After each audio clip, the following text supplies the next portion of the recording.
Assalamualaikum warahmatullahi wabarakatuh.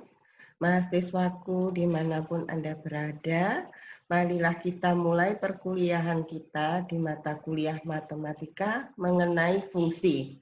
Perkenalkan, saya Triana Lindriati dari jurusan Teknologi Hasil Pertanian, Fakultas Teknologi Pertanian, Universitas Jember. Nah, apakah yang dimaksud dengan fungsi? Mungkin itu hal yang sudah Anda pelajari mulai SMP dan SMA, tetapi di sini Ibu akan lebih menekankan mengenai aplikasinya nanti di ilmu keteknikan pangan.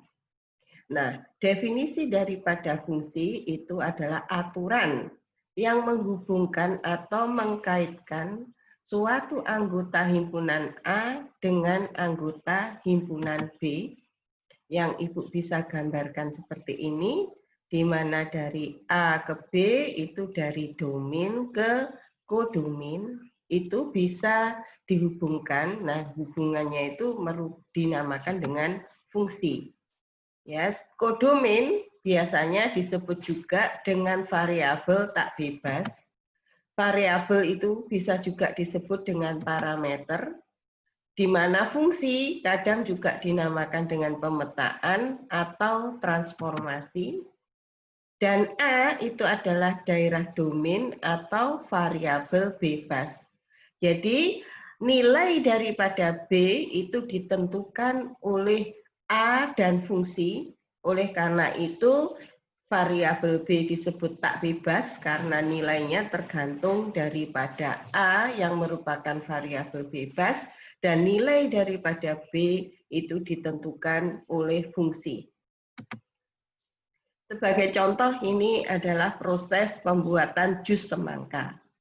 Ya, di dalam proses pembuatan jus semangka, kualitas daripada jus itu ditentukan oleh kondisi dari semangka, kemudian penambahan gula dan air. Nah, oleh karena itu beberapa variabel bebas yang kita bisa eksplor itu adalah jumlah gula yang ditambahkan, jumlah semangka yang ditambahkan, dan jumlah air yang ditambahkan. Selain itu, lama penghancuran atau pengadukan di dalam blender itu juga akan mempengaruhi kualitas daripada jus semangka yang dihasilkan. Nah, kemudian variabel tak bebasnya apa? Kita harus mengembangkan kualitas di dalam jus semangka itu apa saja yang dipengaruhi oleh variabel bebas tadi. Antara lain ini adalah kesukaan konsumen, ya kan? Misalnya gulanya terlalu banyak, itu orang kesukaan konsumen justru menurun misalnya.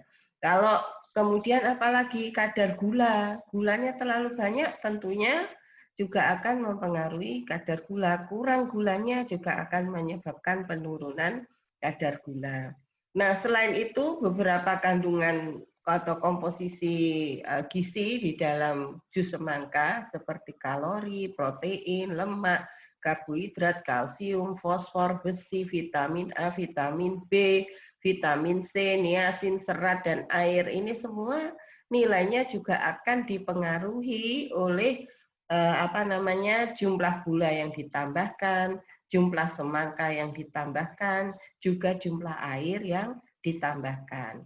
Nah, di dalam nanti Anda belajar ilmu keteknikan pangan, fungsi itu akan tidak pernah lepas daripada pola pikir Anda, karena segala sesuatu variabel tak bebas itu akan berubah nilainya jika ada perubahan dari nilai variabel bebas. Nah, sebagai contoh jus semangka tadi, Ibu gambarkan seperti ini.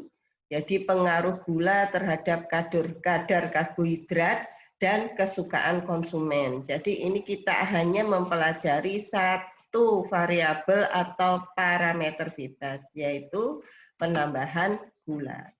Nah, setelah dilakukan pengukuran, ya, ternyata penambahan gula terhadap perubahan karbohidrat dan kesukaan konsumen itu adalah sebagai berikut. Kalau gulanya 0, kadar karbohidratnya 7,2, dan konsumen yang suka cuma mendapat skor 2, mungkin karena konsumen kebanyakan suka manis ya. Kebetulan yang 2 ini mungkin orang diabetes ya.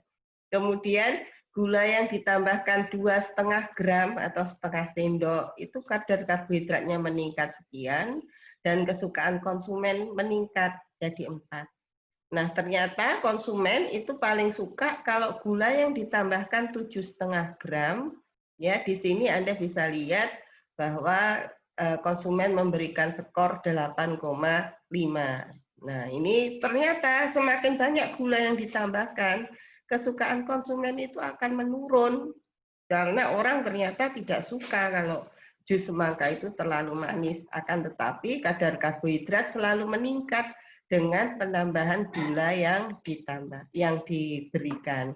Nah, oleh karena itu fungsi daripada gula terhadap perubahan variabel tak bebas karbohidrat dan kesukaan konsumen itu bisa kita gambarkan sebagai fungsi, yaitu sebagai berikut. Jadi, karena setiap penambahan gula itu meningkatkan kadar karbohidrat, maka di sini yang terbentuk dari grafiknya itu adalah fungsi linier, yaitu senilai Y sama dengan 0,1X plus 7,2. Tetapi karena kesukaan konsumen itu tadi tidak linier, tetapi ada titik optimumnya, terus kemudian lebih dari 7,5 gram justru konsumen tidak suka. Nah, ini ternyata setelah kita buat grafik itu ada penurunan. Nah, ini merupakan fungsi derajat 4 yang besar, yang fungsinya adalah sebagai berikut. Nah, dari grafik ini sumbu X itu biasanya merupakan variabel atau parameter bebas atau domain itu diletakkan di sumbu X. Dalam kasus ini adalah gula yang ditambahkan, itu adalah variabel bebasnya. Sedangkan sumbu Y itu nilainya dipengaruhi oleh berapa besarnya sumbu X, itu adalah variabel atau parameter tak bebas atau kodomin. Di sini dalam kasus ini adalah kadar karbohidrat dan nilai kesukaan konsumen. Itu ya, jadi di dalam banyak hal kehidupan sehari-hari dan ketika Anda nanti melakukan pekerjaan untuk pengolahan makanan di bidang keteknikan makanan itu tidak lepas dari fungsi. Nah, ini tentu Anda sudah kenal waktu di SMA dulu, tapi ini sedikit Ibu ulang. Jadi bagian daripada fungsi itu selalu ada variabel tak bebas yang biasanya dikode dengan Y. Anda tidak harus menggunakan Y, boleh A, B, C, D, E, F, G dan sebagainya. Asal dan seterusnya, asalkan selalu biasanya digunakan huruf kecil, ya. Kemudian ada koefisien. Koefisien itu angka yang menyertai variabel tak bebas. Nah, ini besarnya tergantung dari fungsinya. Nah, sedangkan selalu disertai dengan variabel bebas, yang di sini dicontohkan dengan X kecil, Anda juga bisa menggunakan huruf yang lain, tapi harus huruf kecil. Nah, kemudian biasanya ada konstanta. Konstanta itu adalah nilai angka yang tidak ada disertai dengan variabel atau parameter bebas di belakangnya. Kadang-kadang orang juga menuliskan Y, karena Y itu nilainya tergantung dari X, maka Y itu adalah fungsi X, di mana fungsi X itu sama dengan suatu persamaan yang ada X-nya, yang ada variabel bebas X-nya. Begitu. Nah, selanjutnya kita akan mengenal berbagai jenis fungsi. Ini tidak menyertakan atau men-skip fungsi trigonometri karena ada beberapa di dalam ilmu keteknikan pangan nanti Anda berkenaan dengan fungsi trigonometri, tetapi itu jarang. Hanya ketika Anda mendesain peralatan dan sebagainya, tetapi ketika Anda bekerja di laboratorium menyangkut perubahan propertis bahan, itu jarang terjadi adanya fungsi trigonometri. Nah, sekarang fungsi linier. Ya, fungsi linier Anda sudah tahu bentuknya mesti seperti ini, yaitu benar Y itu sama dengan AX plus B. Nah, A ini namanya slope atau gradien atau kemiringan. Yang besar nilainya adalah dy per dx atau delta y per delta x. Sedangkan B ini adalah intercept atau titik potong dengan sumbu Y, ya, dan besarnya tergantung kalau grafik itu melalui titik 0, kan berarti tidak memotong sumbu Y, maka nilai B itu adalah 0. Nah, ini adalah berbagai jenis contoh bentuk daripada fungsi linier. Jadi fungsi linier bisa ke arah peningkatan, bisa ke arah penurunan, bisa stagnan seperti ini jika kemiringannya 0 atau slope 0, atau kemiringan tak tentu itu seperti ini. Ya, contohnya misalnya di dalam ilmu pangan itu tadi penambahan gula terhadap kadar karbohidrat, ya. Terus kemudian misalnya ini ini penurunan ini bisa contohkan misalnya ada penambahan pati itu bisa menurunkan kadar mineral pada kerupuk ikan. Itu misalnya itu terjadi penurunan yang linier, ya. Jadi banyak contoh-contoh yang bisa Anda kembangkan. Nah, kemudian fungsi polinomial itu juga banyak sekali terjadi di dalam ilmu pangan, fenomenanya. Itu bisa digambarkan sebagai Y sama dengan Fx sama dengan ini N-nya tergantung derajat dari persamaan polinomial tersebut. Nah, fungsi linier itu sebenarnya adalah fungsi polinomial derajat 1. Ya kan, kalau A1, X1 sehingga fungsi Y sama dengan A0 plus A1X itu adalah fungsi linier. Sedangkan fungsi kuadrat itu adalah fungsi polinomial di mana N itu sama dengan 2. Nah, Anda bisa dulu waktu masih di SMA mengenal banyak sekali bentuk daripada kurva persamaan kuadrat. Ya, ini adalah beberapa contohnya.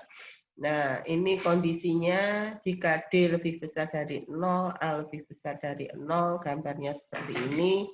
Dan Anda bisa mengembangkan lagi, melihat lagi, meneliti lagi ini bentuk-bentuk daripada fungsi kuadrat. Nah, yang berikutnya adalah fungsi derajat 3. Nah, umumnya fungsi derajat 3 itu ada 3 bentuk seperti ini.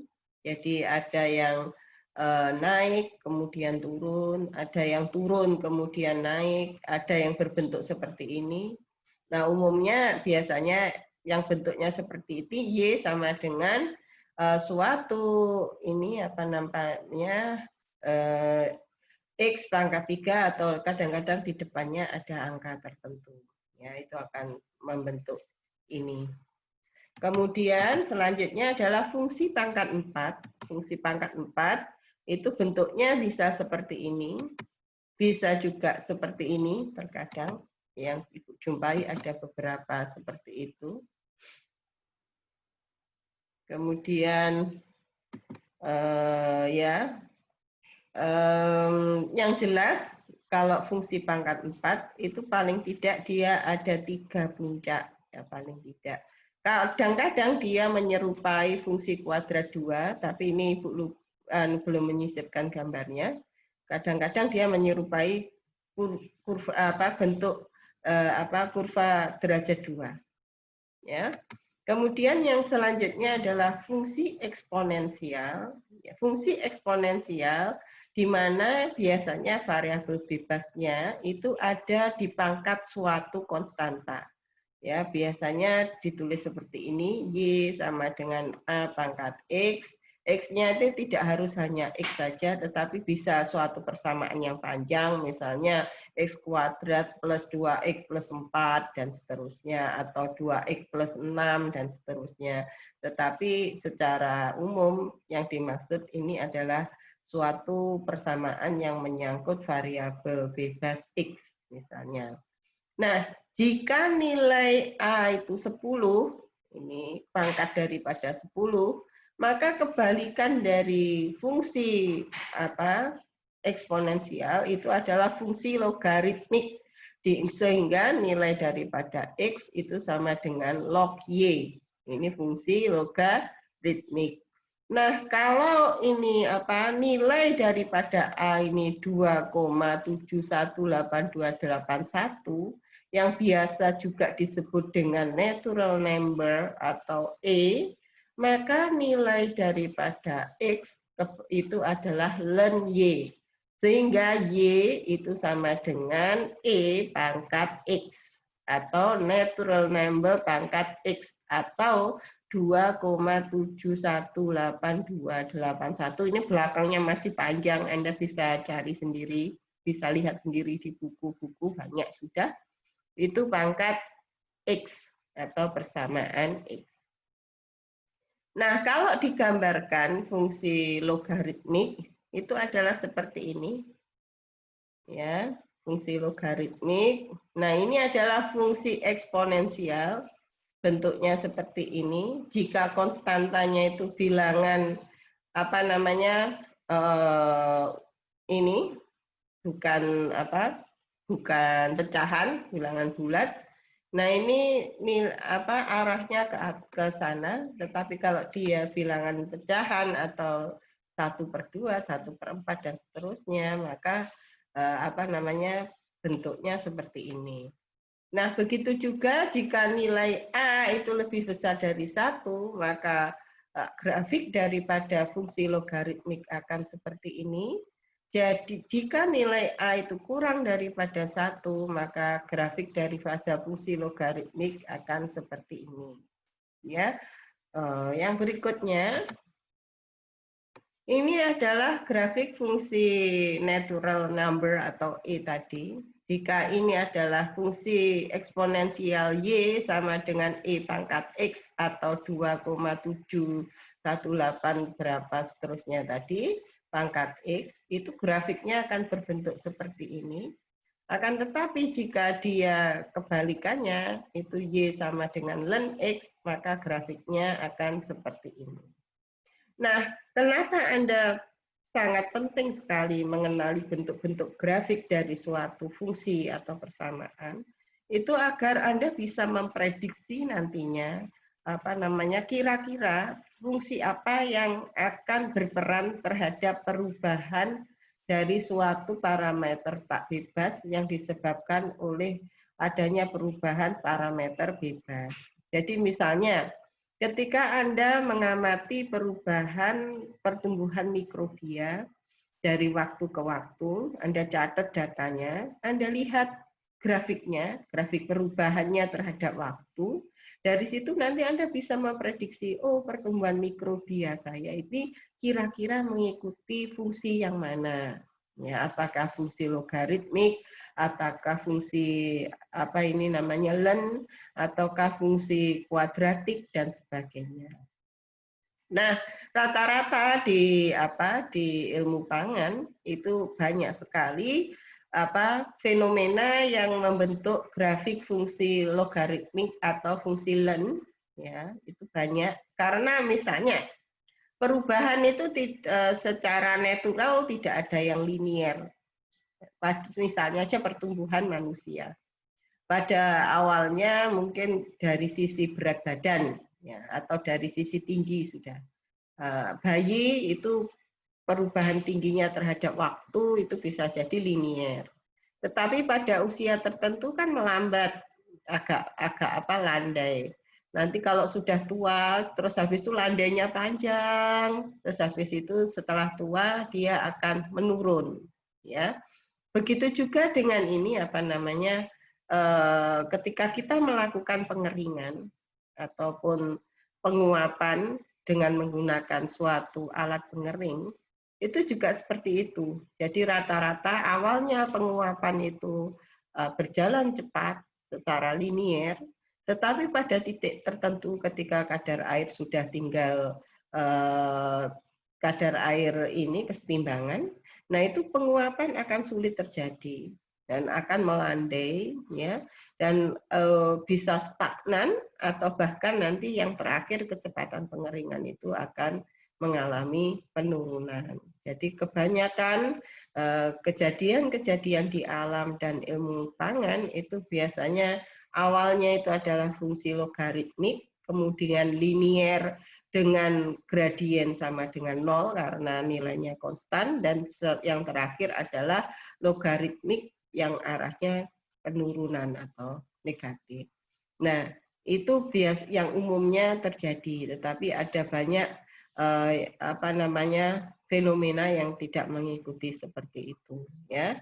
Oleh karena itu Anda penting sekali memahami konsep daripada fungsi, memahami bentuk-bentuk grafik dan persamaan fungsi, sehingga Anda bisa memprediksikan segala perubahan yang akan terjadi dengan berdasarkan fungsi yang sudah Anda bangun. Ya, nanti di pertemuan-pertemuan berikutnya Ibu akan ajarkan itu, ya.